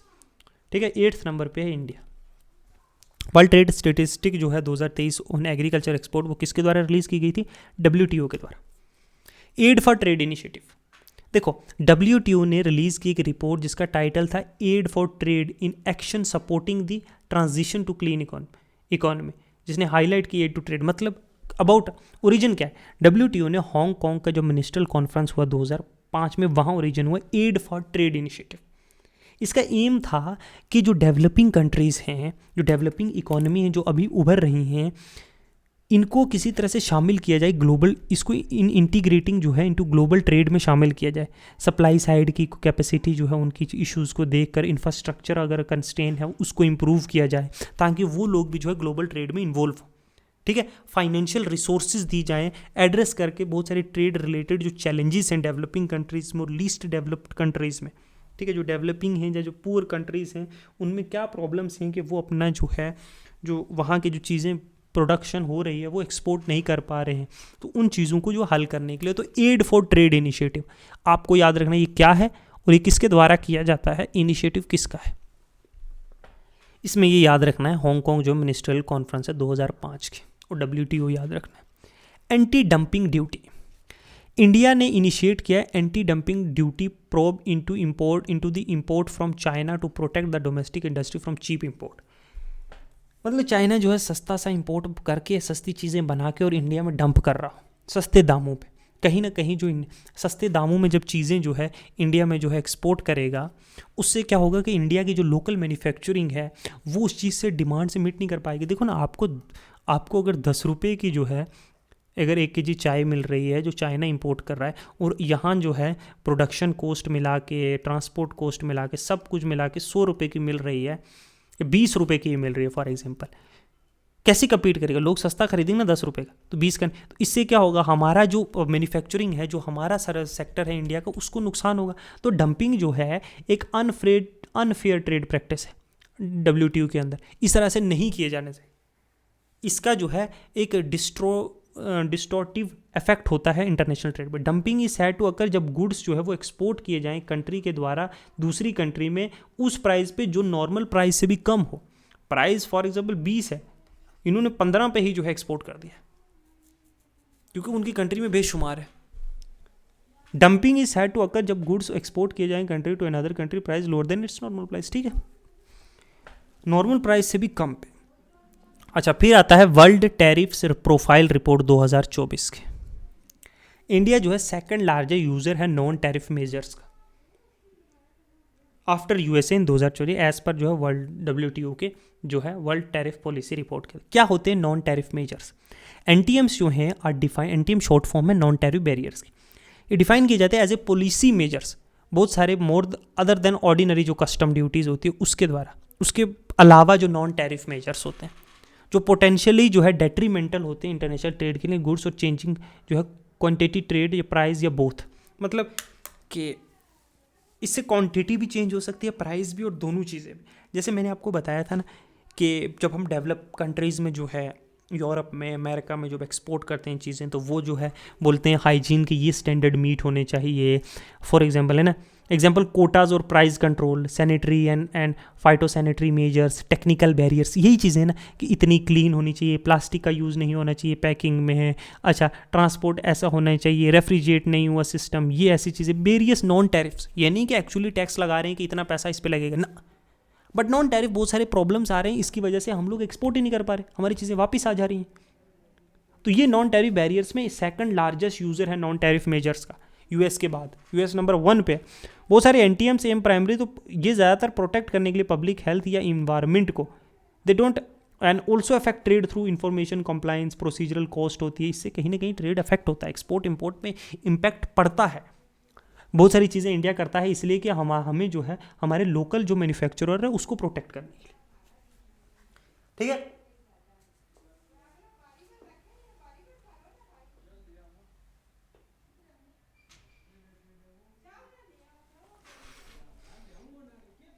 अच्छा नेक्स्ट चलते हैं एग्रीकल्चर और फूड सिक्योरिटी। डब्ल्यूटीओ की जो 13th जो मिनिस्ट्रियल कॉन्फ्रेंस थी अबू धाबी कंक्लूड हुई है बिना किसी विदाउट ए परमानेंट सोल्यूशन, जो पब्लिक स्टॉक होल्डिंग इशू है। What about PSH policy, public stock holding policy, objective था PSH makes it possible for government to procure crops from the farmer at MSMEs and store and distribute this grains to the poor. मतलब public जो stock holding है, देखो government क्या करती है, MSP के जो मिनिमम सपोर्ट प्राइस है उस रेट पे जो है किसान से जो है चीज़ें खरीदती है, जब मार्केट में नहीं बेचा तो उससे खरीद कर स्टोर करती है और फिर गरीबों को जो है वो खाना देती है, वो चीज़ें अनाज बेचती है। जैसे बीपीएल एपीएल है ना, बिलो पॉवर्टी लाइन पे, एपीएल पे अबव पॉवर्टी लाइन पे जो लोगों को पैसा दिया जाता है। डी मिनिमम लिमिट, देखो अंडर 8 कंट्रीज़ की जो है subsidy bill should not breach, 10% की सब्सिडी नहीं होनी चाहिए डेवलपिंग कंट्रीज़ के लिए और 5% जो है डेवलप कंट्रीज़ के लिए उनकी value of production. Currently it is calculated as percentage of जो है प्राइस के परसेंट, 1986 में जो प्राइस था उसके। ग्लोबल जो divide over PSH, developing countries जो हैं वो डिमांड कर रही हैं कि जो इंक्रीज़ होना चाहिए डी मिनिमल लिमिट और अमेंड करें उनके फार्मूले को ताकि कैलकुलेट किया जाए प्राइस सपोर्ट सब्सिडी जो फार्मर्स को दी जाती है गवर्नमेंट प्रोक्योरमेंट के लिए। मोस्ट डेवलप कंट्रीज क्लेम कि पीएसएच जो है एक मार्केट डिस्टोर्टिंग है और there should be no export restriction, कोई एक्सपोर्ट रिस्ट्रिक्शन नहीं होती, बहुत सारी यही वॉर चल रही है, ठीक है। अगर हम इसके बारे में देखो तो ये नेगोशिएट की थी, ये जो यूरुगर राउंड है और इसको वही माराकाश एग्रीमेंट में माराकेश एग्रीमेंट मोरक्को 1994 में इसको किया था। It contain 3 broad areas of agriculture trade policy, market access including tariffication, tariff reduction, access opportunity है, डोमेस्टिक कितना एक्सेस है, सीड सब्सिडीज़ या बाकी कोई सपोर्ट जो है प्रोग्राम जो है जो डायरेक्टली जो है प्रोडक्शन या को जो है सपोर्ट करते हैं या कहीं ना कहीं ट्रेड को जो है हानि पहुँचाते हैं, वो बहुत सारी काइंड के बॉक्सेज हैं, किस टाइप की सब्सिडी जो है दी जा सकती है, किसकी नहीं दी जा सकती, एक्सपोर्ट सब्सिडी, इसमें 3 चीज़ें, एक market access, domestic access, export subsidy, ये चीज़ें। इसमें पीस क्लॉज भी है इंडिया, जहाँ पीस क्लॉज मतलब डब्ल्यूटीओ की जो 9th मिनिस्ट्रियल कॉन्फ्रेंस हुई थी बाली में एग्री किया गया एक पीस क्लॉज, एक इन टर्म सोल्यूशन मतलब कुछ देर के लिए, एक आर्जी इंडिया ने डिमांड किया कि इंडिया ने कहा एक परमानेंट सोल्यूशन मिलना चाहिए जो पब्लिक स्टॉक होल्डिंग है और प्रपोज किया कि अमेंडमेंट जो है इस फॉर्मूला में कैलकुलेट करने के लिए फूड सब्सिडीज़, ठीक है, ताकि हम लोगों को तो भाई हमारे फार्मर्स जो हैं वो इतने डेवलप नहीं हैं, उनको हम मिनिमम सपोर्ट प्राइस हमें देना ही पड़ेगा तभी वो सर्वाइव कर पाएंगे और हमें वो प्राइस पे ख़रीदना पड़ेगा तभी हम लोग, ये सब्सिडीज़ पे जो है सवाल उठते हैं। इसमें 3 बॉक्सेज हैं एमएसपी पे, एक तो एम्बर बॉक्स है, नियरली जितने भी डोमेस्टिक सपोर्ट है, nearly all domestic support measures consider to deteriorate production and trade with some exceptions fall into this box. Blue है any support that would normally be in amber box is placed in the blue box, और green box है green box subsidy जो है must not deteriorate, trade को नहीं कोई ख़राब होना चाहिए और कोई मिनिमल जो है वो रोक टोक डाले, समझे। ये कुछ चीज़ें थी एक्चुअली, इसमें कोई इंपॉर्टेंट नहीं है। डब्ल्यूटीओ का जो अगर नेक्स्ट है कि WTO agreement on fishery subsidies जो जिनीवा पैकेज है उसके बारे में देखते हैं। डब्ल्यूटीओ की मिनिस्ट्रियल कॉन्फ्रेंस ने एंड हुई है बिना किसी डिसीजन किए, कोई परमानेंट सोल्यूशन नहीं मिला है किस तरह से जो फिशिंग पे सब्सिडी है उसको रोका जा सके, फिशरी पे मतलब जो मछलियाँ पकड़ते हैं। डब्ल्यूटीओ का जो agreement on fishery subsidy Geneva package वो अडॉप्ट किया गया 12th मिनिस्ट्रियल कॉन्फ्रेंस जो है 2022 में जो जेनीवा स्विट्जरलैंड में हुआ था। एम था हार्मफुल सब्सिडी जिससे ओवर फिशरी हो रही है, जिससे कहीं ना कहीं वर्ल्ड की जो फिशिंग स्टॉक्स हैं जहाँ पे है वो कम हो रही है, सब्सिडी इतनी दी जा रही है कि एक्सेसिव फिशिंग हो रही है उन एरियाज में, स्पेशल और डिफरेंशियल ट्रीटमेंट, ठीक है। डेवलपिंग कंट्रीज और जो लीस्ट डेवलप कंट्रीज हैं उनको अलाउ किया गया है ट्रांजिशन पीरियड के लिए 2 साल के लिए from the date of entry into force, जब से ये एग्रीमेंट हुआ, मतलब 2022 में जो एग्रीमेंट हुआ 2024 तक 2 साल का डिले दिया गया कि एक्सेसिव फिशरी को कर्ब करने के लिए ऐसी हार्मफुल सब्सिडी ना दी जाए जिससे एक्सेसिव जो है लोग जो है मछलियाँ पकड़े। ठीक है, तो ये था कुछ सब्सिडी बेसिस को 2 साल का क्लॉज दिया गया। स्पेशल एंड डिफरेंशियल ट्रीटमेंट क्या होता है ये याद रखना आप, ये होता है कि 2 ईयर्स का जो है पीस क्लॉज दिया गया लो डेवलप जो लीस्ट डेवलप कंट्रीज और डेवलप कंट्रीज को। WTO का एग्रीमेंट जो फिशरी सब्सिडी है कहाँ पे हुआ है, जिनीवा पैकेज, ये याद रखना 12th मिनिस्ट्रियल कॉन्फ्रेंस में। किसको कर्ब करने के लिए, हार्मफुल सब्सिडी जो कंट्रीब्यूट करते हैं depletion of the world fishery stock. ठीक है, फिक्स कैपिटल फॉर्मेशन क्या है, न्यूज़ में क्या था कि स्लगिश ग्रोथ हुई है, प्राइवेट जो gross fixed capital formation as a percentage, जो GDP की परसेंटेज में जो कैपिटल ग्रोथ हुई है प्राइवेट सेक्टर में, वो कहीं ना कहीं है सिग्निफिकेंट चैलेंजेस इंडियन इकोनॉमी, मतलब इतनी sluggish means it's not as well per the expectations. तो ये कहीं ना कहीं एक सिग्निफिकेंट चैलेंज जो है इंडियन इकोनॉमी को पोज करता है। एवोल्यूशन अगर हम देखें GFCI का is also called investment from independence से लेके इकोनॉमिक लिबरेशन जो 1990 में हुई, इन्वेस्टमेंट जो है कहीं ना कहीं बिलो या अबव 10% रही है GDP की। ठीक है, अब ये 10% ऑफ GDP से 1980 टू अराउंड 27% जो है 2007-8 में राइज हुई इन्वेस्टमेंट।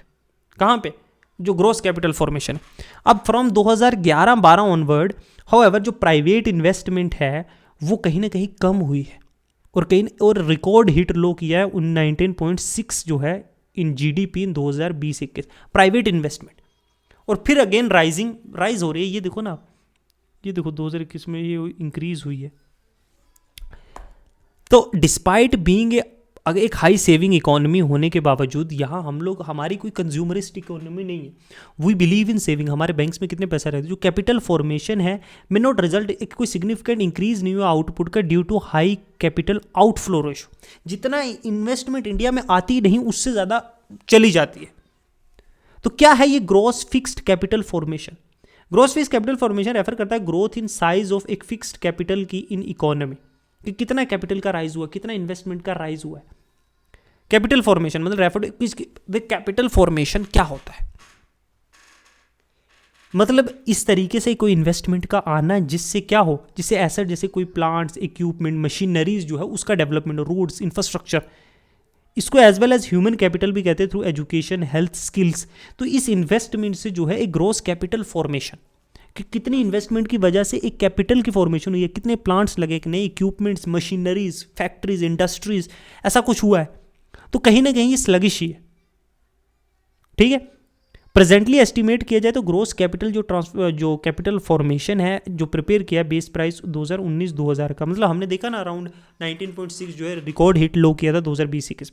अब GFCI जो इंक्लूड करता है कौन कौन से ग्रोस कैपिटल फॉर्मेशन, किन, land improvement, levelling, fencing, drainage, purchase नए प्लांट्स का, मशीनरीज का, इक्विपमेंट्स का, या इंफ्रास्ट्रक्चर का डेवलपमेंट हो, कोई रोड नहीं बनी, ब्रिजेस, रेलवेज, इन्वेस्टमेंट कितना आया, उससे कितना इंफ्रास्ट्रक्चर क्रिएट हो, कितना कैपिटल की फॉर्मेशन हुई, कैपिटल। ठीक है, additional life stock use repeatedly, major repair और मेंटेनेंस जो दैट प्रोलोंग, जिससे इकोनॉमिक लाइफ होगी, एसेट की बढ़ेगी, इनटेंजिबल एसेट्स जैसे सॉफ्टवेयर या आर्टिस्टिक ओरिजिनल्स कुछ हुआ है। तो ये सारा जो है ये जो है ग्रोस कैपिटल जो है ग्रोस जो है फिक्स्ड कैपिटल फॉर्मेशन है। कौन कौन सी चीज़ें इंक्लूड नहीं करती, वो ट्रांजैक्शन जो इंटरमीडिएटरी कंजम्पशन, मशीनरी और इक्विपमेंट, जो house hold final consumption expenditures जो हाउस होल्ड में यूज़ हो, लॉसेज जो है नेचुरल डिजास्टर की, फ्लड की, फॉरेस्ट फायर, ये जो है ग्रोस कैपिटल जो है ग्रोस फिक्स कैपिटल फॉर्मेशन में इंक्लूड नहीं करते। अब प्राइवेट GFCF भी है और पब्लिक भी है। प्राइवेट इंक्लूड करता है इस कोल्ड, प्राइवेट को इन्वेस्टमेंट कहते हैं, जो इंक्लूड करता है बोथ पब्लिक और प्राइवेट इन्वेस्टमेंट। तो GFC बाई जो प्राइवेट सेक्टर के द्वारा की जाती है प्राइवेट इन्वेस्टमेंट, पब्लिक जो है बाई स्टेट। अब पब्लिक इन्वेस्टमेंट वो है जो स्टेट के द्वारा किया जाए, local, central, local bodies, public industries जो है कोल्ड पब्लिक इन्वेस्टमेंट। ठीक है, पब्लिक इंफ्रास्ट्रक्चर, ब्रिजेस बनाए गए, रेलवेज, रोड्स, इस तरह के स्किल की डेवलपमेंट, कोई ब्रांड को रिकॉग्नाइजेशन दिया, कोई इंटेलेक्चुअल प्रॉपर्टी राइट मिला है, ट्रांसपोर्ट इंफ्रास्ट्रक्चर है। ठीक है, एजुकेशन, स्किल में, नॉलेज में गवर्नमेंट ने क्या इन्वेस्टमेंट, कितना पैसा किया है, उससे क्या इंफ्रास्ट्रक्चर डेवलप हुआ है, किस तरह का कैपिटल फॉर्मेशन हुआ है। पब्लिक इन्वेस्टमेंट जो है जो गवर्नमेंट्स के द्वारा जो किया जाता है वो बूस्ट करता है ग्रोथ, बट में क्राउड आउट प्राइवेट इन्वेस्टमेंट को बाहर भी कर सकता है। क्राउडिंग आउट रेफर टू एक फिनोमिना होता है जहां गवर्नमेंट की स्पेंडिंग जो है इंक्रीज हो जाती है funded by higher taxes, taxes ज़्यादा लगा के ज़्यादा पैसा लेकर वो इन्वेस्ट किया जाता है, और बोरोइंग जो है रिड्यूस कर देते हैं। कहीं ना कहीं प्राइवेट सेक्टर्स के लिए इतना पैसा ही नहीं बनता, लोन डिमांड्स जो है वो राइज होती है, इंटरेस्ट रेट जो है राइज होने की वजह से लोन डिमांड्स कम हो जाती हैं, प्राइवेट सेक्टर के लिए इतना पैसा नहीं है कि वो मार्केट से उठा सके। ठीक है, वाई इज कैपिटल जो है gross capital formation and net capital formation. देखो ग्रोस कैपिटल फॉर्मेशन में इंक्लूड करता है change in stocks of raw material, semi finished चीज़ें या finished goods, stocks of goods held by firms या टेम्परेरी जो फ्लक्चुएशन है प्रोडक्शन सेल की, नेट एक्विजिशन ऑफ वैल्यू जैसे कितना गोल्ड है, जेम्स है, ऑर्नामेंट्स है, प्रीशियस स्टोन एटसेट्रा, वही ये ग्रोस में आता है सारा कुछ। नेट कैपिटल है ये अलग है ग्रोस कैपिटल फॉर्मेशन से, is that net capital formation में इंक्लूड करता है डेप्रिसिएशन, ठीक है, एब्सोलेंसिस, एक्सीडेंटल डैमेज, जो फिक्स्ड कैपिटल है उसको, ये सारी चीज़ें हुई, इसको हम कहते हैं नेट कैपिटल फॉर्मेशन। कितना डिटोरिएट हुआ है, कितना डेप्रिसिएशन हुआ है, कितना कोई एक्सीडेंटल डैमेज हुआ है, ये सारी चीज़ें आती हैं। ठीक है, ये नेट और कुछ ग्रोस कैपिटल फॉर्मेशन है, किस तरह से कि ट्रेंड्स हैं वो हम देख सकते हैं। ये देखो 30% पे चला गया 2014 में, फिर इंक्रीज, फिर डाउन हुआ, फिर रिकॉर्ड लो हिट किया था 19 में, 19.6% हो गया था, फिर से इंक्रीज हुआ है and again started to rise. ठीक है, अभी जो है अराउंड 50% भी हो जाए कैपिटल फॉर्मेशन, इन्वेस्टमेंट्स जो आ रही हैं जिससे एक। ठीक है, नेक्स्ट चलते हैं human development report, HDR report 2023-24 की, किसके द्वारा की जाती है, UNEP, United Nation development Programme के द्वारा। ठीक है, जो रिलीज की गई है ह्यूमन डेवलपमेंट रिपोर्ट 2023-24 की। इसका थीम क्या है, breaking the gridlock, reimagining cooperation in polarised world. तो और न्यूज में कहता है रिपोर्ट ने हाईलाइट किया किस तरीके से राइज हुआ है डेमोक्रेटिक जो डेमोक्रेसी पैराडॉक्स का। डेमोक्रेसी पैराडॉक्स मीन्स जहाँ पे पॉपुलेशन जो है पॉजिटिवली सोचती है डेमोक्रेसी के बारे में और सपोर्ट करती है लीडर्स को, और who undermine democracy but supports leaders who undermine democracy. Democracy paradox यहाँ है कि मतलब पॉपुलेशन जो है, पॉपुलेशन थिंक पॉजिटिवली, डेमोक्रेसी के बारे में अच्छी है, democracy is a good form of government, लेकिन सपोर्ट उन लोगों को करती है, उन लीडर्स को जो क्या करते हैं, जो डेमोक्रेसी को अंडरमाइन करते हैं, विच डजंट जो है मतलब कहीं ना कहीं डेमोक्रेटिक वैल्यूज़ का जो है वो जनाजा निकाला हुआ जिन लीडर्स ने, उनको सपोर्ट करती है, डेमोक्रेसी को सपोर्ट करती है, लेकिन उन लीडर्स को उल्टा उन लीडर्स को सपोर्ट करती है और साथ साथ में जो डेमोक्रेसी को सपोर्ट नहीं करते। तो डेमोक्रेसी पैराडॉक्स। की finding about India, India's HDI value increase हुई है 0 पॉइंट, ह्यूमन डेवलपमेंट इंडेक्स की जो वैल्यू है 0.644 से 0.633 से 644 में इंक्रीज हुई है इन 2021। Registered improvement in all components जो है HDI ह्यूमन डेवलपमेंट इंडेक्स की अगर रैंक देखें तो इंप्रूव हुई है टू 134 2022 में, 135 थी 2021 में, है ना, 2018 में 130 थी, हालांकि फिर घट गई थी, फिर अब बढ़ गई, 134 रैंक आया है इन 2022, इंप्रूव टू 120। इंडिया का रैंक जो है वो अभी भी चाइना से बिलो है 75, श्रीलंका का 78 है, मालदीव का 87 है, भूटान का 125 और बांग्लादेश का 129 है। म्यांमार 144, नेपाल 146, पाकिस्तान 164, अफगानिस्तान 182 रैंक की है लोअर इंडिया से, Nepal, Pakistan, Afghanistan, Myanmar. Medium human category में, मीडियम जो है ह्यूमन डेवलपमेंट कैटेगरी। क्या है ये ह्यूमन डेवलपमेंट रिपोर्ट, ये रिलीज़ की जाती है यूनाइटेड नेशन डेवलपमेंट प्रोग्राम जो UNDP है 1990 से। ऑब्जेक्टिव क्या है, देखना कुछ बड़े चेंजेस जो ग्लोबल चेंजेस हैं जिससे ह्यूमन डेवलपमेंट को ह्यूमन के डेवलपमेंट को अफेक्ट होगा, और सजेस्ट करती है रिकमेंडेशन। ह्यूमन डेवलपमेंट इंडेक्स जो है वो डेवलप किया गया था एक पाकिस्तानी इकोनॉमिस्ट महबूबुल हक के द्वारा, और तब से जो है ये पब्लिश किया जाने लगा सिंस 1990। HDIR के कुछ कोर देखते हैं। HDI is a core of the HDR। Human development index जो है ह्यूमन डेवलपमेंट रेशो के जो है से भी कोर है। ह्यूमन डेवलपमेंट इंडेक्स के डायमेंशन देखते हैं। हेल्थ और healthy long and healthy life एक है, नॉलेज दूसरी है, और एक डिसेंट स्टैंडर्ड ऑफ लिविंग, ये तीन चीज़ें जो है डायमेंशन। कौन कौन से इंडिकेटर्स हैं जिससे ये पता चलती है डायमेंशंस चाहिए, लाइफ एक्सपेक्टेंसी कितनी है, डायमेंशन के इंडेक्स, लाइफ एक्सपेक्टेंसी इंडेक्स भी है।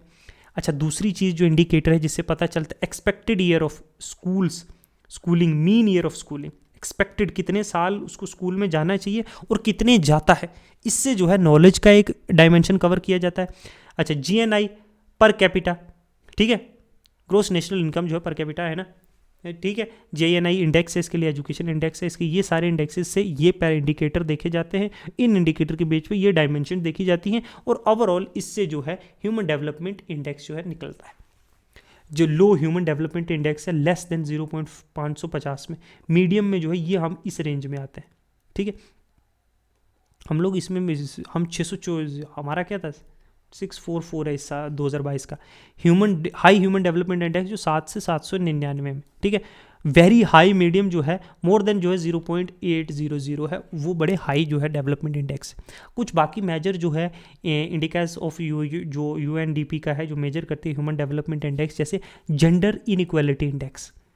देखो GII जो है जेंडर इनइक्वालिटी मेजर करती है जेंडर इनइक्वालिटी को 3 की डायमेंशन, कि उनकी रिप्रोडक्टिव हेल्थ कैसी है, एम्पावरमेंट कितना है, और लेबर मार्केट कैसी है। लेबर मार्केट में क्या मेल का कितना कंट्रीब्यूशन है, फीमेल्स का कितना कंट्रीब्यूशन है।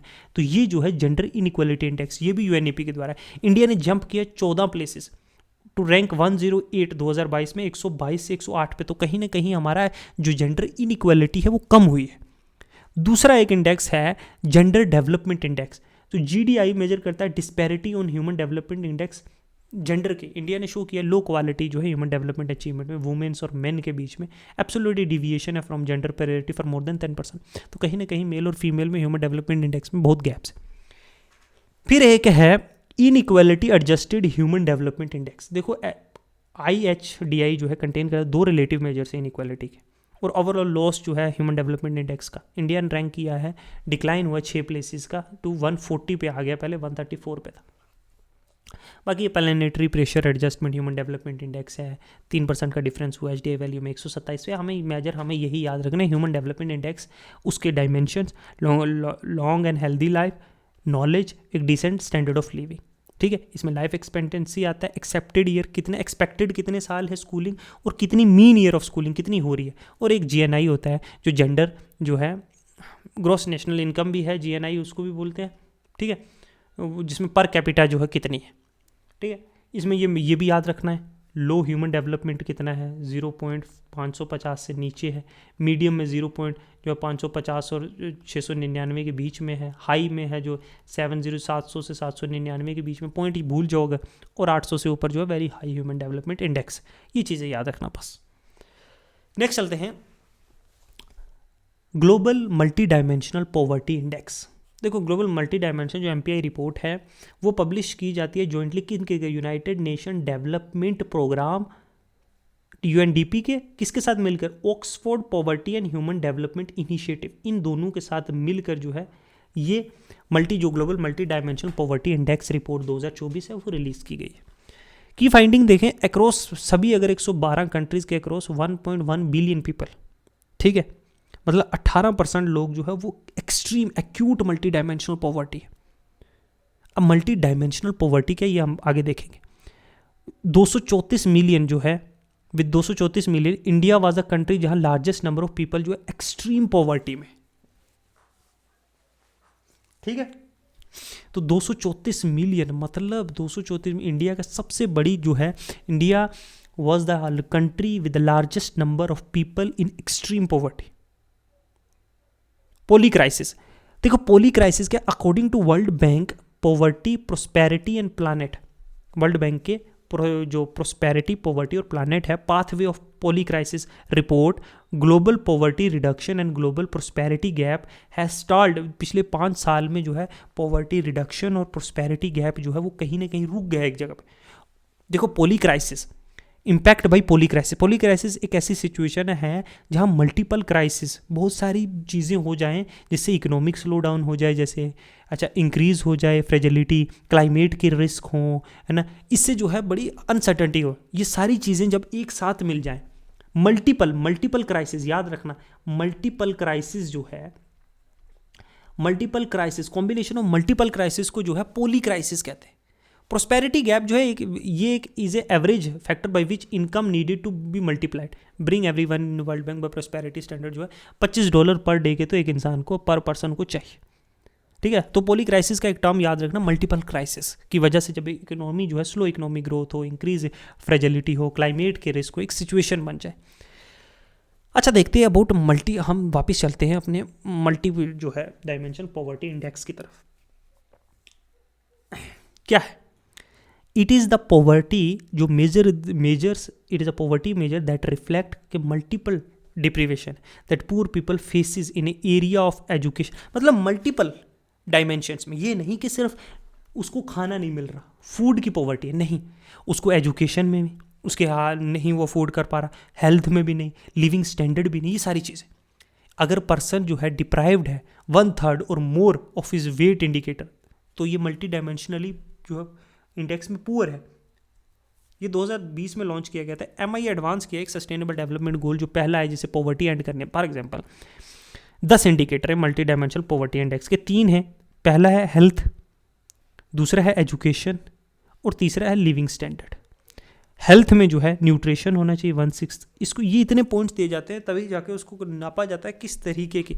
चाइल्ड मोर्टेलिटी रेट, ठीक है, standard of the year of, देखो एजुकेशन में कितनी ईयर ऑफ स्कूलिंग है, स्कूल की अटेंडेंस कितनी, इससे नापा जाता है एजुकेशन, इससे नापा जाता है health, nutrition level, child mortality rate. 3 dimensions हैं, उसमें मल्टीपल आगे सब इंडिकेटर्स। लिविंग स्टैंडर्ड में देखें तो कुकिंग फ्यूल है कि नहीं, सैनिटेशन साफ सफाई है नहीं, पीने का पानी है कि नहीं, बिजली है कि नहीं, घर है कि नहीं, दौलत कितना एसेट है उसके पास, इससे लिविंग स्टैंडर्ड नापा जाता है। तो 3 इंडिकेटर, 3 डायमेंशंस हैं और उसके जो है मल्टीपल इंडिकेटर्स हैं, ठीक है। 6 ये हैं, 2 ये हैं, 2 ये हैं, ठीक है, 10 इंडिकेटर्स। इससे पता चलता है मल्टी डायमेंशनल पॉवर्टी इंडेक्स का। इंडिया का जो national multi dimensional poverty index है वो किसके द्वारा जो इंट्रोड्यूस किया गया था 2021 में, नीति आयोग के द्वारा। ये यूज़ करती है जो नेशनल फैमिली हेल्थ सर्वे है उसका डेटा मेजर करने के लिए national multi dimensional poverty index है इंडिया की। अच्छा, इंडिकेटर ये इसने रिटेन किए 10 ओरिजिनल इंडिकेटर जो ग्लोबल मल्टी डायमेंशनल मॉडल में यूज़ किए और 2 एक्स्ट्रा ऐड किए। कौन सा? एक तो मैटरनल हेल्थ, ठीक है, और एक बैंक अकाउंट। याद रखना, अगर पूछा जाए कि मल्टी डायमेंशन जो पॉवर्टी इंडेक्स जो इंडिया का जो नीति आयोग के द्वारा यूज़ किया जाता है, पहला तो उसमें डेटा कौन सा यूज़ होता है, तो नेशनल फैमिली हेल्थ सर्वे का। दूसरा उसमें 10 इंडिकेटर जो ग्लोबल MPI के मॉडल के यूज़ किए जाते हैं, 2 ऐड है, वो कौन से? एक maternal health, mother health during pregnancy, दूसरा बैंक अकाउंट। अब जो national multi dimensional poverty index value वो कैलकुलेट की जाती है by multiplying head count ratio और इंटेंसिटी ऑफ पॉवर्टी। कितना गरीब है कोई और कितने हैं, हेड मतलब सर गिने जाते हैं, ये इस तरीके से, और कितना इंटेंसिटी, कितनी गरीबी है। हेड काउंट रेशियो इंडिकेट करता है शेयर या परसेंटेज ऑफ द पॉपुलेशन जो बिलो पॉवर्टी लाइन रहती है, जो गरीबी के जो है जो एक रेखा है उससे नीचे। इंटेंसिटी ऑफ पॉवर्टी इंडिकेट करती है कि एक average portion of deprivation experience by जो मल्टी डायमेंशनली जो पुअर पीपल है कितना मतलब सफ़र कर रहा है, कितना गरीब है। रिलेटेड अगर न्यूज़ देखें तो नीति आयोग ने रिलीज़ किया डिस्कशन पेपर जिसको टाइटल किया गया था multi dimension poverty index since 2005। कुछ की फाइंड जो पॉवर्टी हेड काउंट है वो डिक्रीज हुई है 29.7% 2013-14 से 11% पे 2022-23। अब पता नहीं इस डाटा कितना रिलायबल है, बट रिलायबल तो है नीति आयोग का। तो अगर हम कहीं यूज़ करेंगे मेंस अंडर राइटिंग में तो वी कैन यूज़ कि 29.7% से 11.28% अप्रोक्सीमेटली 18-19% जो है वो poverty head count ratio decrease हुआ है पिछले 10 साल में। पूर स्टेट्स जैसे उत्तर प्रदेश हैं, गरीब जो स्टेट्स है, बिहार है, मध्य प्रदेश, उड़ीसा है, वहाँ पे और तेज़ी से जो है डिक्लाइन हुआ है पॉवर्टी इंडिकेटर्स और जो डिस्पैरिटी है मतलब जो इनइक्वालिटी वो भी कम हुई। इंडिया जो है वो ट्रैक पे अचीव करने के लिए जो सस्टेनेबल डेवलपमेंट गोल है 1.0 रिड्यूस करना मल्टी डायमेंशनल पॉवर्टी एटलीस्ट 50% से, वो 2030 के जो टारगेट है उससे बहुत पहले अचीव कर लेगा, ये इंडिया नीति आयोग का कहना है। ओके, नेक्स्ट चलते हैं मिडिल इनकम ट्रैप।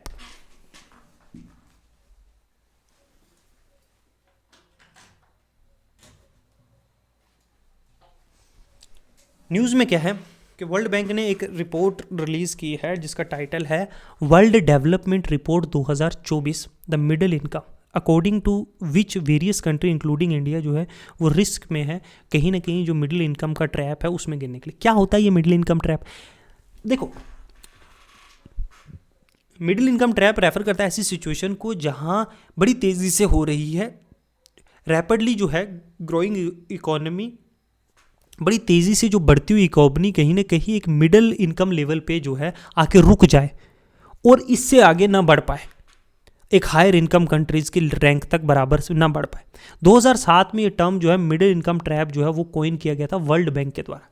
एक इंपॉर्टेंट पॉइंट है, मिडिल इनकम कंट्रीज जो हैं वर्ल्ड बैंक ने क्लासीफाई किया इकोनॉमी जिनका per capita gross national income जो है वो 1135 डॉलर से लेकर 13,845 डॉलर में है, जो ग्रॉस नेशनल इनकम है, पर कैपिटा इनकम जो 1300 से 13,000 जो है इसके बीच में है, उसको डिटरमाइन किया था मिडिल इनकम कंट्रीज। इंडिया जो है, इंडिया का जो है एज पर कैपिटा जीडीपी कितना है, 2,500 है, तो ये भी एक मिडिल इनकम आती है। Trend during the last decade जो प्रोस्पेरिटी है मिडिल इनकम कंट्रीज की, वो कहीं ना कहीं माइग्रेटिंग एक हायर इनकम कंट्रीज में टू हायर इनकम कंट्री वो खराब हुई है, हैज़ वर्सन वे हैड। आगे किस तरीके से हम लोग जो ये स्टैग्नेंट इकोनॉमीज जो है इससे जो है ग्रेजुअली हम हायर इनकम कंट्रीज में जो है कर सकते हैं, किस तरह से ये पर कैपिटल इनकम इंक्रीज कर सकते हैं। तो वर्ल्ड बैंक की रिपोर्ट ने सजेस्ट किया कंट्रीज को एम करना चाहिए कि high income status should follow 3I strategy. Investment करना चाहिए, इन्फ्यूजन ऑफ ग्लोबल टेक्नोलॉजीज़ का यूज़ करना चाहिए, ग्लोबल टेक्नोलॉजीज़ को हमने अपने जो है वेरियस चीज़ों में इस्तेमाल करना चाहिए, इनोवेशन लानी चाहिए। हाउएवर अचीव करने के लिए shift from 1I 2I to 3I, ठीक है, इन्वेस्टमेंट से इन्फ्यूजन से इनोवेशन तक जो है creative destruction would pay the crucial role. Creative destruction describe करता प्रोसेस जिससे जो है नई इनोवेशन जो है रिप्लेस करती है जो पुरानी इंडस्ट्रीज आउटडेटेड टेक्नोलॉजीज या प्रोडक्ट्स हैं, है ना, तो कहीं ना कहीं नई चीज़ों की तरफ बढ़ना है, इकोनॉमिक ट्रांसफॉर्मेशन करना है, ठीक है। ये ऐसी कुछ चीज़ थी, मिडिल इनकम ट्रैप, आपको ये याद रखना है, 3I's याद रख लेना, इन्वेस्टमेंट, इन्फ्यूजन है, इनोवेशन, क्रिएटिव डिस्ट्रक्शन क्या है, क्रूशल है, रोल प्ले करेगा, जिससे आउटडेटेड चीज़ों को जो है नई टेक्नोलॉजी और प्रोडक्ट जो है प्रोडक्ट्स के साथ हमें रिप्लेस करना चाहिए। वी शुड नॉट गेट जो है एक जगह स्टक नहीं रहना चाहिए। नेक्स्ट चलते हैं जो है प्रिस्टन कर्व क्या है। इंडिया का जो ग्रोथ स्टोरी है इसको बहुत बार एनालाइज किया जाता है एक प्रिज्म, थ्रू ए प्रिज्म, मतलब एक थ्रू एक शीशे के, किसके शीशे, प्रिस्टन कर्व। क्या है ये प्रिस्टन कर्व? अब प्रिस्टन कर्व को आप याद रखना, ये पहली बार प्रपोज किया गया था एक अमेरिकन सोशियोलॉजिस्ट ने, सैम्यूल एच प्रिस्टन ने 1975 में, ठीक है।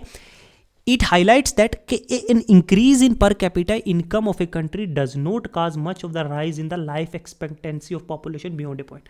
कि जितनी मर्जी जो है आपका पर कैपिटा जो है जीडीपी का जो पर कैपिटा इनकम है वो इंक्रीज हो जाए, लाइफ एक्सपेक्टेंसी जो है मतलब चाहे 10,000 पर कैपिटा इनकम हो, 20,000 हो, ठीक है, 30,000 हो, तो एक सर्टन केज के बाद वो जो लाइफ एक्सपेक्टेंसी है वो बढ़ेगी नहीं।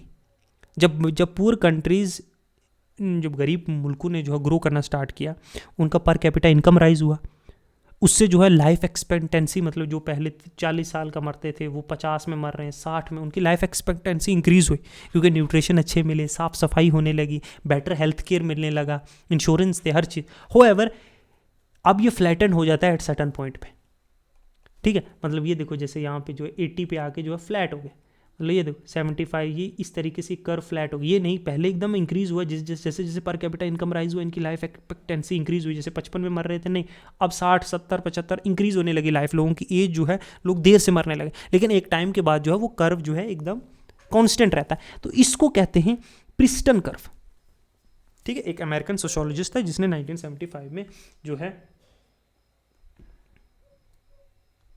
क्या किया था, इसको दिया था। तो एक याद रखना, एक टर्म याद रखने की। लास्ट टॉपिक पढ़ते हैं आज के लिए, फिर हम लोग जो है बंद करते हैं।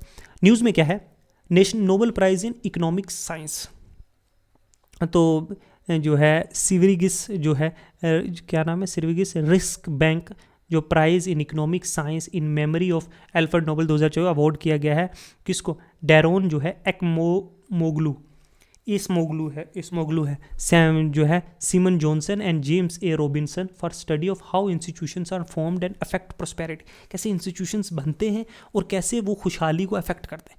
नोबेल पीस प्राइज़ अगर इकोनॉमिक की बात करें तो द जो है स्विर्गिस जो रिस्क प्राइज़ है इन इकोनॉमिक साइंस, कॉमनली इसको Nobel peace prize of economic किया जाता है। इसको एस्टैब्लिश 1968 में किया गया था, एक स्वीडन सेंट्रल बैंक से जिसका नाम है स्विर्गिस रिस्क बैंक, ठीक है। It is not one of the, ये 5 नोबेल प्राइजेस में नहीं आता जो इस्टेब्लिश की गई थी जो है अल्फ्रेड नोबेल की विल के द्वारा 1985 में, ठीक है। इसका ये एक्चुअली अलग से एक सेंट्रल स्वीडन बैंक जो है, स्वीडन सेंट्रल बैंक जो है देती है। फर्स्ट रेसिपिएंट कौन था? टू रैगनार जो है फ्रिस्ट एंड जैन जो है Tinbergen in 1969। Amartya Sen जो है पहला इंडियन था जिसने Nobel peace prize of economics जो है 1998 में मिला था, उनकी कंट्रीब्यूशन के लिए वेलफेयर इकोनॉमी और सोशल चॉइस थ्योरी के लिए। ठीक है। प्राइज में क्या होता है? एक मेडल होता है, एक पर्सनल डिप्लोमेट होता है, कैश अवार्ड होता है। कि हाईलाइट इस रिसर्च का क्या है? They have demonstrated the importance of, किस तरह से जो रिसर्च की गई है, जो इनको मिला है, डोर्नो जो है, एस्मोग्लू, सीमन जॉनसन और जेम्स ए रॉबिन्सन को, इन्होंने क्या किया? दे हैव डिमोन्स्ट्रेटेड कि क्या इंपॉर्टेंस है एक सोसाइटल इंस्टीट्यूशंस की कंट्री के जो है खुशहाली के लिए। जो सोसाइटी में बड़े बड़े इंस्टीट्यूशन है, टाइप जैसे extractive institution formed on some colonies to exploit the indigenous population and extract natural resources to benefit colonizer। जो colonizer ब्रिटिश इंडिया में फॉर एग्जांपल उन्होंने यहाँ कॉलोनी सेट की, ऐसे इंस्टीट्यूशंस उन्होंने क्रिएट किए जिससे उनका फ़ायदा और इंडिजिनस पीपल को ज़्यादा से ज़्यादा एक्सप्लोइट किया जा सके। इन सच इन्वायरमेंट इंडिविजुअल जो है वो बड़ी सिग्निफिकेंट जो है रिस्क फेस करता है कंसिफिकेशन के, leading to lack of motive long term investment के। तो इंक्लूसिव एक इंस्टीट्यूशन है। कॉलोनाइजर ने बिल्ड की इंक्लूसिव पॉलिटिकल और इकोनॉमिक सिस्टम लॉन्ग टर्म के लिए, बेनिफिट किया जिनको यूरोपियन सेटलर को कॉलोनी में, ठीक है, स्पार्सली पॉपुलेटेड और सपोर्टेड मोर यूरोपियन सेटलर।